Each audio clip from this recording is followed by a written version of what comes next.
नमस्कार, नमस्ते. Phaltan YouTube channel मध्ये मी राजकुमार गोपने आपलं स्वागत करतो. फलटण कोरेगाव विधानसभा मतदारसंघाची रणधुमाळी संपलेली असताना आता आगामी काळामध्ये जिल्हा परिषद पंचायत समिती तसेच नगरपालिका निवडणुका होऊ घातल्या आहेत. याच पार्श्वभूमीवरती आज आपण भेटणार आहोत राष्ट्रवादी काँग्रेसचे जिल्हा प्रवक्ते शंभूराज खलाटे पाटील यांच्याशी भेटणार आहोत, त्यांच्याशी बातचीत करणार आहोत. पाटील, आपलं खूप खूप स्वागत. नमस्कार. नुकत्याच झालेल्या विधानसभा निवडणुकीमध्ये आपण अतिशय अग्रभागी काम केलं. त्या ठिकाणी फलटण कोरेगाव विधानसभा मतदारसंघ अख्खा पिंजून काढला. आपली पहिली प्रतिक्रिया? खऱ्या अर्थानं राष्ट्रवादी काँग्रेस शरदचंद्र पवार पक्षाच्या वतीनं सगळ्याच कार्यकर्त्यांनी, सगळ्या पदाधिकाऱ्यांनी या निवडणुकीमध्ये संजीवराजे नाईक निंबाळकर असतील, रघुनाथराजे नाईक निंबाळकर असतील यांच्या नेतृत्वाखाली काम केलं. परंतु निवडणूक झाल्याच्या नंतर मला एक जाणवलं की हा खऱ्या अर्थानं नोटशाहीचा विजय आहे.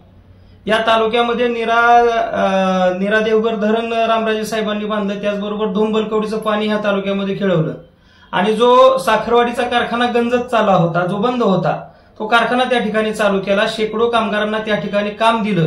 शेतकऱ्यांचे मागचे जे 48 कोटी रुपये देणं होतं त्यापैकी माझ्या माहितीप्रमाणे 37 कोटी रुपये अद्यापर्यंत दिलेले आहेत. आणि एवढं एका बाजूला श्रीराम सुद्धा माझ्या माहितीप्रमाणे खरं तर श्रीरामचा जर्नेश्वर सुद्धा होऊ शकला असता, परंतु श्रीराम सभासदांच्या आणि शेतकऱ्याच्या मालकीचं ठेवण्याचं काम सुद्धा रामराजे साहेबांनी केलं. आणि निश्चितपणाने एवढं काम करून जो हा पराभव झालेला आहे, खऱ्या अर्थानं नोटशाही जिंकलेली आहे. काही प्रमाणामध्ये लाडक्या बहिणीचा त्या ठिकाणी इफेक्ट झाला असं मला वाटतं. तुम्ही अतिशय आक्रमकपणे मुद्दे मांडत होता. त्यामधला एक अतिशय महत्वाचा मुद्दा होता जो दुधाचा मुद्दा होता. त्यासाठी तुम्ही आंदोलनही केलं होतं. आता 3 रुपयांनी दर कमी केलेला आहे. खऱ्या अर्थानं आमची मागणी तेच होती की बाबा दुधाला 40 रुपयाचा हमीभाव द्या. परंतु सरकारचं डोकं ठिकाणावर नाही. कारण जखम पायाला आणि तुम्ही पट्टी करता गुडघ्याला, हे काय उपयोग होणार नाही. खऱ्या अर्थानं लाडकी बहीण योजना आणली हे आमिष आहे.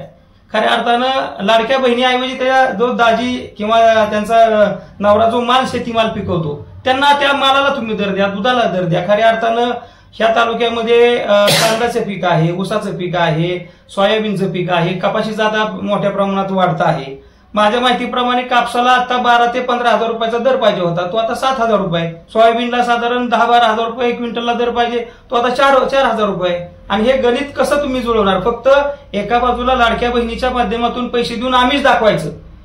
माझ्या माहितीप्रमाणे एखाद्याला कसं होतं, एखाद्याला बिकेचे दिवस आणायचे आणि एक थोडीशी भरीव भीक दिल्यासारखं करायचं, अशी परिस्थिती निर्माण करून ठेवली आहे. आम्ही स्वाभिमानी कार्यकर्ते आहे. महाराष्ट्र हा स्वाभिमानी लोकांचा महाराष्ट्र आहे आणि विशेषतः सातारा जिल्हा हा क्रांतिकारकांचा जिल्हा आहे. आणि निश्चितपणानं उद्याच्या काळामध्ये शेतकऱ्यांसाठीची लढाई आम्ही लढणार आहोत. माझ्या माहितीप्रमाणे आता गॅसचे दर वाढतील, डिझेल पेट्रोलचे दर वाढतील आणि जर हे दर वाढले तर निश्चितपणानं बियाणं, खतं, औषधं, अवजार सगळेच दर वाढतील. खरं तर तुम्ही गावागावामध्ये पोहोचला होता, अनेक गावांमध्ये तुम्ही सभा घेतल्या, लोकांशी बोलला. काय नेमकं जाणवत होतं प्रचारादरम्यान?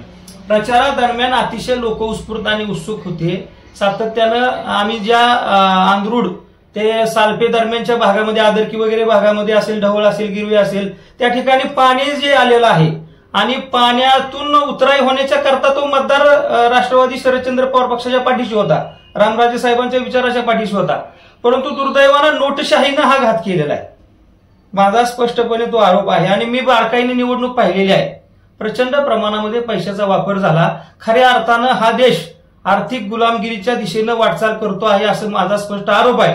कारण या भाजप किंवा इतर पक्षाने सत्तेतून पैसा आणि पैशातून सत्ता, ठेकेदारीच्या माध्यमातून प्रचंड मोठी कामं निर्माण करायची आणि त्या ठिकाणी पैसे उपलब्ध करायचे, ते पैसे राजकारणात वापरायचे. लोकांना लाडक्या बहिणीच्या माध्यमातून 7,500 उघडपणे दिले अधिकृत आणि आदल्या 2 रात्री अनधिकृतपणे त्या दाजींना पैसे पोच करण्याचं काम ह्या मंडळीने केलेलं आहे. किती गावापर्यंत आपण तुम्ही नेमका पोहोचला या प्रक्रियेमध्ये, जी आपल्या फलटण तालुक्यातील असतील किंवा उत्तर कोरेगाव मधील असतील? 156 गावं होती, किती गावापर्यंत गेला? साधारण या 156 गावापैकी मी साधारण 100-110 गावामध्ये पोहोचलेलो होतो निवडणुकी दरम्यानच्या काळामध्ये. परंतु निश्चितपणानं वातावरण खूप चांगलं होतं. परंतु काही ठिकाणचे मला आपल्याला, आता मी स्पष्ट आरोप करत नाही, पण काही ठिकाणी घडलेल्या घटना सांगतो की राज्याचे काँग्रेसचे नेते बाळासाहेब थोरात आहेत, त्यांच्या गावामध्ये वैध झालेल्या 2400 मतांपैकी त्यांना 100 मतं मिळालेली आहेत. बाळासाहेब पाटील आमच्या नेते आहेत जिल्ह्याचे, त्यांचा त्याचबरोबर काँग्रेसचे नेते माजी मुख्यमंत्री पृथ्वीराज बाबा यांचा 40,000च्या वरच्या मताने पराभव होणं म्हणजे एवढं अशक्य आहे असं मला वाटतं. आता काय रणनीती आहे आगामी काळातील निवडणुकीसाठी, काय रणनीती आहे?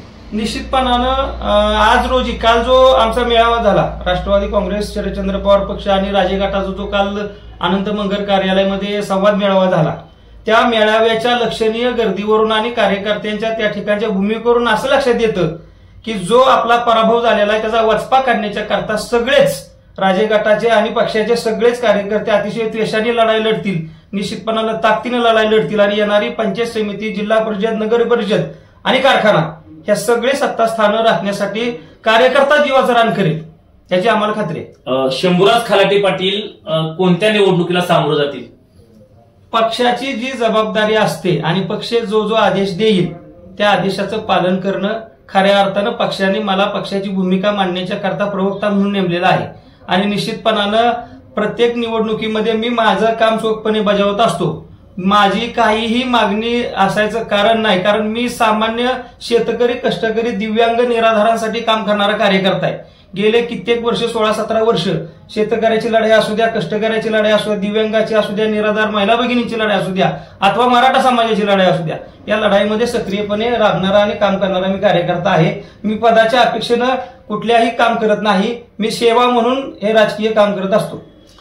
दूध आंदोलनाच्या पाठीमागे तुम्ही दूध आंदोलनं केली होती, आगामी काळामध्ये दूध आंदोलनाविषयी किंवा दुधाच्या दराविषयी काय भूमिका असणार आहे? निश्चितपणानं जर सरकारने पुन्हा एकदा दूध शेतकऱ्यांना आणि दूध उत्पादक शेतकऱ्यांना त्यांचा पाय जर खोलात निर्माण करण्याचा प्रयत्न केला तर निश्चितपणानं पाठीमागं 1 आणि 2 जुलैला जसं आंदोलन केलं होतं त्याच्या कितीतरी जास्त ताकदीनं आम्ही आंदोलन करणार आहे आणि निश्चितपणानं दूध उत्पादक शेतकऱ्याच्या पाठीशी आणि त्यांच्यासाठीचा संघर्ष निश्चित आम्ही करणार आहे. कार्यकर्ते आणि मतदारांसाठी काय संदेश द्याल? येणाऱ्या निवडणुकीमध्ये मी सगळ्या कार्यकर्त्यांना आणि मतदार बंधू भगिनींना सांगू इच्छितो की या देशाची, या राज्याची वाटचाल आर्थिक गुलामगिरीकडे निर्माण होत आहे आणि ही आर्थिक गुलामगिरी आपल्याला थांबवायची आहे. खऱ्या अर्थानं इंग्रजांच्या जोखडातून आपला देश जो गुलाम होता तो सोडवण्याच्या करता फार प्रचंड आपल्याला त्या ठिकाणी योगदान द्यावं लागलं, प्रचंड आपल्या भगिनींना, बांधवांना हुतात्मा पत्करावं लागलं. त्यामुळं आर्थिक गुलामगिरीमध्ये हा देश आणि राज्य जाऊ नये याकरता पुढच्या काळामध्ये सगळ्यांनी ताकदीनं काम करावं आणि विचाराची लढाई विचाराने लढावी एवढं मी आवाहन करतो. या ठिकाणी खरं तर नोटशाहीचा विजय झालेला आहे आणि आगामी काळामध्ये मात्र ज्या काही निवडणुका आहेत त्या सर्व निवडणुकांमध्ये कार्यकर्त्यांना बरोबर घेऊन ताकदीनिशी सामोरं जाणार असल्याचं या ठिकाणी राष्ट्रवादीचे जिल्हा प्रवक्ते शंभूराज खलाटे पाटील यांनी या ठिकाणी स्पष्ट केलेलं आहे. आमचे नमस्ते फलटणचे संपादक वैभव गावडे यांच्यासह मी राजकुमार उपने, नमस्ते फलटणसाठी फलटण.